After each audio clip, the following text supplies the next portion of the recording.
विद्यार्थियों सादर नमस्कार। हम लोग बातचीत कर रहे थे श्रीलाल शुक्ल जी के उपन्यास राग दरबारी पर। मैंने बहुत सारे वीडियो बनाए हैं, आप देख सकते हैं उनको और राग दरबारी के बारे में बहुत सारी जानकारी अर्जित कर सकते हैं। वीडियो देखिए, लाइक करना है, सब्सक्राइब करना है, शेयर करना है और कृपया कोशिश कीजिए कि आप पूरा वीडियो देखिए ताकि आपको उस विषय को समझने में सहूलियत हो जाए। राग दरबारी आपके नेट की परीक्षा में भी शामिल है और बहुत सारे सिलेबस में शामिल है, विश्वविद्यालय कॉलेज तमाम। और वैसे भी अगर आपको साहित्य पढ़ने की रुचि है तो आप ज़रूर इस उपन्यास को अपने पढ़ने की जो आपकी चयन है उसमें रखें। राजकमल प्रकाशन ने इसको पब्लिश किया है। हिंदी का सर्वमान्य और बहुत ही प्रतिष्ठित और सच में बहुत अच्छी पुस्तकें छापने वाला प्रकाशन है। ज्ञानपीठ भी है, साहित्य अकेडमी है, हंस प्रकाशन है, वाणी है, तमाम अच्छे अच्छे हिंदी के प्रकाशकों में इनका नाम आता है। और ये पुस्तक आप वहाँ से भी ले सकते हैं, कभी दिल्ली जाएं तो वहाँ से खुद दुकान से भी खरीद सकते हैं और बाकी बाज़ार में तमाम जगह उपलब्ध हैं। ऑनलाइन से आप परचेज कर सकते हैं, जो भी आपके लिए मुफीद हो, अनुकूल हो, वहाँ से आप पुस्तक लेकर पढ़ सकते हैं। उपन्यास के जो लेखक हैं श्रीलाल शुक्ल व्यंग्यकार के रूप में ही जाने जाते हैं। 1925 में उनका जन्म हुआ था और बड़ी अच्छी पोजीशन में थे, बड़े अधिकारी थे। 1968 में ये प्रकाशित होता है और 1969 में इसको साहित्य अकेडमी पुरस्कार मिलता है। बाद में इसके ऊपर बहुत बड़ा सीरियल भी बना था जो बहुत प्रसिद्ध रहा और तमाम तरह की चीज़ें इस उपन्यास के बारे में कही गई और आलोचना समीक्षा के केंद्र में रहा है उपन्यास उस लिहाज से भी। और इसका जो शीर्षक है वो भारतीय शास्त्रीय संगीत के रागों के एक सुझाव नहीं देता बल्कि एक गांव के राजनेता द्वारा गाया गया गीत है।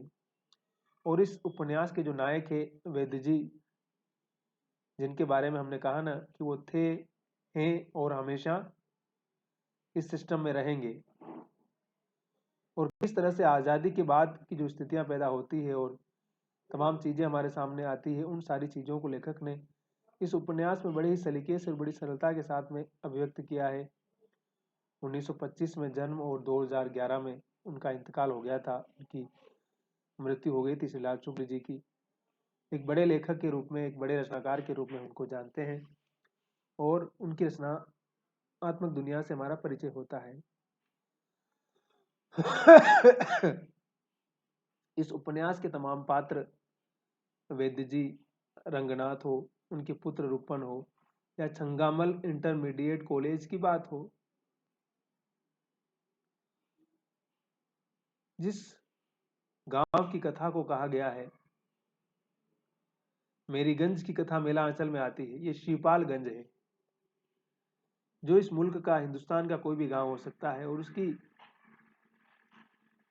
जो विडंबना है, उसका जो दर्द है, उसकी जो पीड़ा है, उसको लेखक ने बड़े व्यंग करते हुए और बड़े ही सरल भाषा में, बड़ी ही सामाजिक या कह सकते हैं कि सोशल साइंस की भाषा में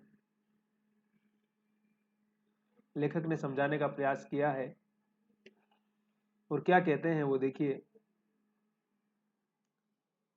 कि इस उपन्यास की जो अंधेरा कहाँ होता है और कहाँ उजाला होता है और गांव की स्थिति क्या है। और रंगनाथ, मैंने कहा ना कि पढ़ा लिखा नासमझ आदमी है और आमतौर पर कहा जाता है कि जो जो किताबों की दुनिया से गुजरता है उसको व्यवहारिक दुनिया का ज्ञान नहीं होता है। और इस अंतर विरोध को भी हमें समझने की आवश्यकता है कि हम सिर्फ किताबों की दुनिया ही नहीं बल्कि व्यवहारिक दुनिया से भी जितना कुछ सीखा जाता है, जाना जाता है, वो हमें सीखने की आवश्यकता है, वो हमें आत्मसात करने की आवश्यकता है। अगर हम उसको आत्मसात नहीं करेंगे तो हमारी स्थिति भी रंगनाथ की तरह हो जाएगी कि जो पढ़ा लिखा है, इतिहास का विद्वान है, इतिहास में रिसर्च कर रहा है, लेकिन सामाजिक जीवन का जो इतिहास है, व्यवहारिक जीवन की जो वास्तविकताएं हैं, उससे उसका साबका नहीं पड़ा, इसलिए वो हमेशा असफल होता है। उसका कैलकुलेशन हमेशा फेल हो जाता है। वो आत्मविश्वास से हीन है, उसके पास अपना खुद का भरोसा नहीं है।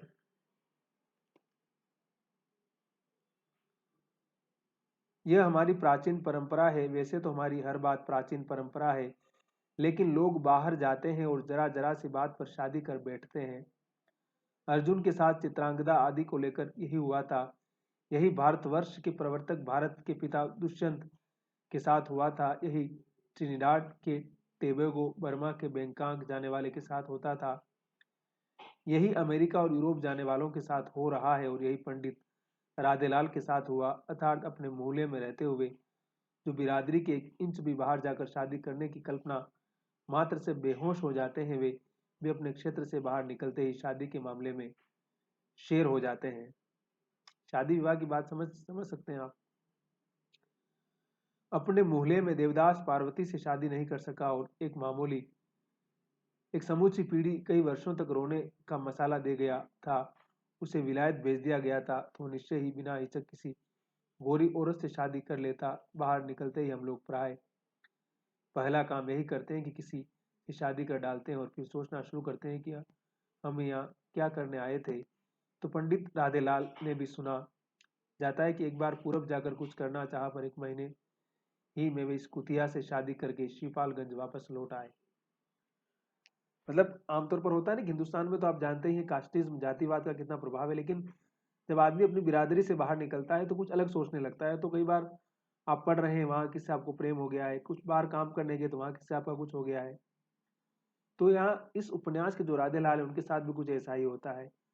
और वो कहीं बाहर मजदूरी करने गए थे, और इसी स्त्री के साथ उनकी मतलब उनका टांका भिड़ गया कि सारी जिंदगी उनके लिए बहुत बड़ी समस्याएं लेकर आई, और समस्याओं का जैसे उनके पास कोई समाधान ही नहीं निकल पा रहा है, वो समाधान निकाल नहीं पा रहा बेचारा। किससे कहे, क्या कहे, क्यों कहे, कुछ समझ में आता नहीं उसको।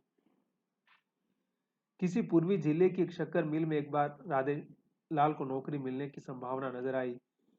नौकरी चौकीदारी की थी। वे वहां जाकर एक दूसरे चौकीदार के साथ रुक गए।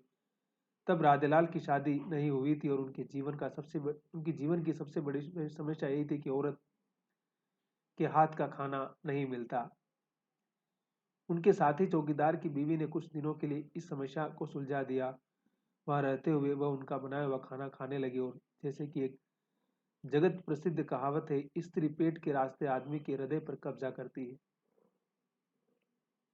क्या करती है स्त्री?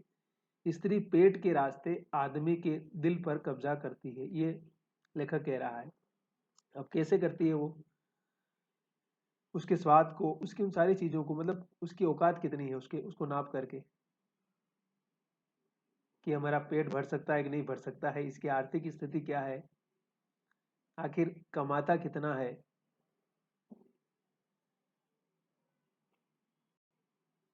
बस ये सब चलता रहता है फिर। तो पंडित राधेलाल के साथ भी कुछ ऐसा ही होता है।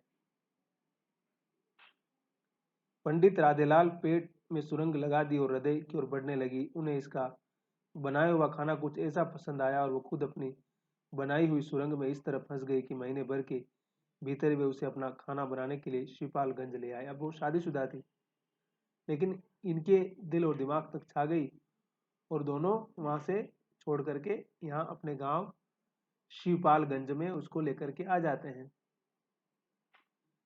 बड़ी तेज तर्रार औरत थी, और इनको कब्जे में कर लिया। चलते चलते उनके घर से ही उन्होंने साल 2 साल के लिए खाने का इंतजाम भी ले लिया। इस घटना के बाद मिल के क्षेत्र में लोगों ने सोचा कि पंडित राधेलाल का साथी चौकीदार उल्लू है। श्रीपालगंज में गजहों ने सोचा कि राधेलाल मर्द का बच्चा है। अब तक उस क्षेत्र में राधेलाल की प्रतिष्ठा कभी न उखड़ने वाले गवाह के रूप में थी। अब वे कभी न चुकने वाले मर्द के रूप में विख्यात हो गए थे। भाई औरत लेके आ गया ना तो मर्द हो गए ना। इतने समय तक तो जैसे उन्हें कोई पहचान ही नहीं रहा था, लेकिन अब पंडित राधेलाल का रुतबा, उनका स्तर जैसे कुछ अलग ही स्टाइल के रूप में आ जाता है।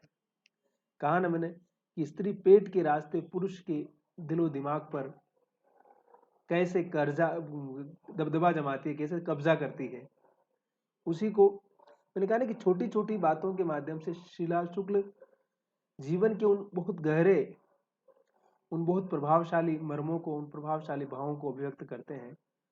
जैसे विनोद कुमार शुक्ल जो है ना, हिंदी के बहुत महत्वपूर्ण कवि भी हैं, और उपन्यासकार भी हैं, वो भी इसी प्रकार की छोटी छोटी बातों में बड़े भाव भर देते हैं। दूधनाथ सिंह जी है थे, अब तो चले गए वो। फिर हमारे अखिलेश बड़े कथाकार हैं, उनकी कहानियां पढ़ सकते हैं, उनको समझेंगे तो। फिर हमारे योगेंद्र आहूजा जी हैं। हमारे उदय प्रकाश जी की कहानियों में लोक जीवन, भारतीय समाज की जितनी सघन और गहराई से मतलब भावबोध है, उतना कहीं नहीं मिलेगा। उनकी मोहनदास पढ़िए, तिरिच पढ़िए, मैंगोसील पढ़िए, तमाम कहानियां हैं उदय उदय जी की। पीली छतरी वाली लड़की कहानी पढ़ सकते हैं आप, विद्यार्थी जीवन में ही पढ़ने की कहानी है वो। जिस प्रकार से टीन एजर का जो उपन्यास है, किसका, गुनाहों का देवता, धर्मवीर भारती का उपन्यास है, वो 18 और 20 और 22 साल की उम्र में ही पढ़ने लायक उपन्यास है। तो गुनाहों का देवता भी आपको पढ़ना चाहिए, नदी के दीप पढ़ना चाहिए, गोदान तो पढ़ना ही चाहिए। और उसके बाद बहुत सारे उपन्यास लिखे गए बाद में। फिर अंधा युग जो नाटक है उसको समझ सकते हैं। मोहन राकेश का आषाढ़ का एक दिन, है ना।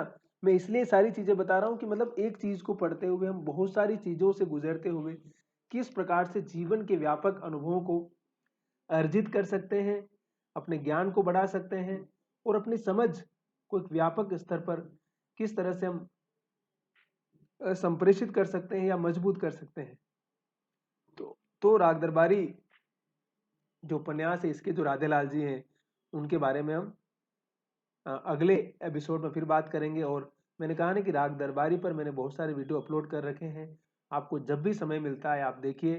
गोदान पर भी किए हैं, बहुत सारी कविताओं पर कर रखे हैं, बहुत सारी कहानियों पर हमने बात की है। तो आप अपने सिलेबस के हिसाब से भी, यूजीसी नेट के लिए भी, और तमाम चीज़ों को समझने के लिए देखिए, साहित्य में आप जैसे जैसे उतरते जाएंगे, धीरे धीरे करके आपकी समझ बढ़ती चली जाएगी।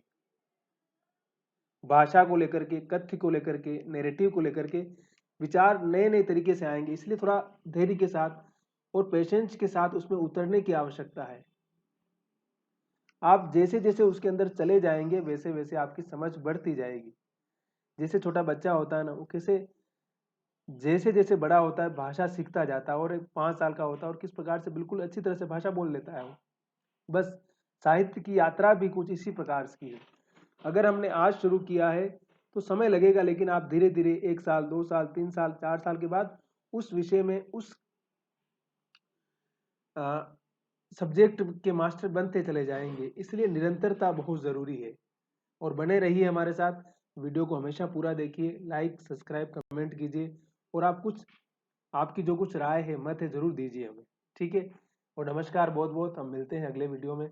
बहुत बहुत धन्यवाद। शब्बा खैर।